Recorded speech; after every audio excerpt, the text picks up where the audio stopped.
Salut, ici Catherine Meredith avec quelques conseils sur la façon de commencer à collectionner de l'art et pourquoi les enchères, comme nos ventes en ligne de janvier, sont une bonne option à considérer.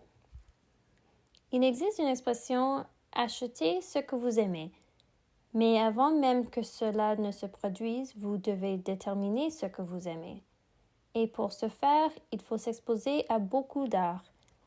Parfois, vous allez aimer une œuvre d'art à cause des couleurs ou parce que l'endroit est familier ou nostalgique ou parce qu'il est mystérieux, stimulant, apaisant, etc. Il n'y a pas de bonne ou mauvaise réponse.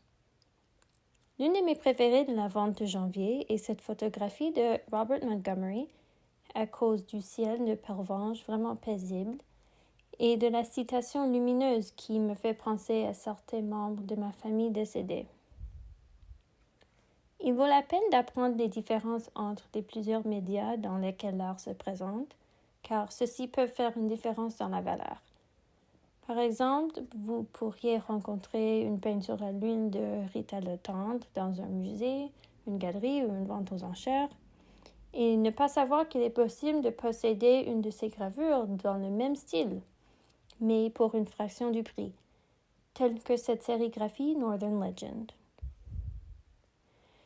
Ne vous précipitez pas à collectionner des œuvres d'art juste pour remplir des murs vides, car une partie de votre collection comprend toutes les histoires uniques derrière chaque acquisition. J'aime ce tableau d'Égelle, rue Saint-Viateur, parce que j'ai habité dans ce quartier de Montréal, et ça me rappelle vraiment de ces premières belles journées de printemps, quand la neige fond en flaques d'eau partout sur les trottoirs et les ruelles. Les principales raisons pour lesquelles je préfère les enchères pour acheter de l'art sont que les prix ne sont pas artificiellement gonflés.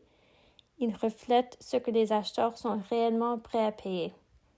De plus, les ventes en ligne offrent une grande sélection qui vous oblige à élargir les styles d'art à considérer. J'ai été attirée par cette pièce Passing By parce que j'aime le sujet de style flipbook avec les trois clôtures dans ce format vertical et j'aime l'application de peinture qui s'infiltre sur les bords mais ne couvre pas tout à fait la toile. J'aime cette peinture à l'encre de 1969 par Jean-Paul Gérôme à cause des coups de pinceau délicats et de l'encre noire qui coule dans les roses et les violets. Et par hasard, nous avons aussi une autre œuvre de Gérôme dans la même vente, une sérigraphie de 1975, quand l'artiste est passé drastiquement à l'abstraction géométrique. Je trouve ce contraste de style d'un même artiste très intéressant. Une fois que vous avez acheté une œuvre d'art, il faut bien regarder l'encadrement. Tous les cadres ont été choisis par, ou du moins appartenaient au propriétaire précédent. En conséquence, le cadre peut convenir ou non à vos goûts ou à la pièce dans laquelle il sera affiché.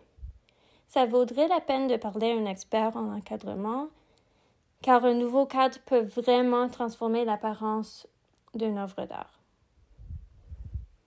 Alors, c'est tout pour aujourd'hui. Oh, et j'ai choisi ce Man in Bowler with Stick parce que j'aime la tenue et le chapeau melon et juste parce que je pense qu'il ressemble à un vrai personnage. Si vous avez d'autres questions sur les enchères de janvier ou sur le processus d'enchères en général, n'hésitez pas à nous contacter.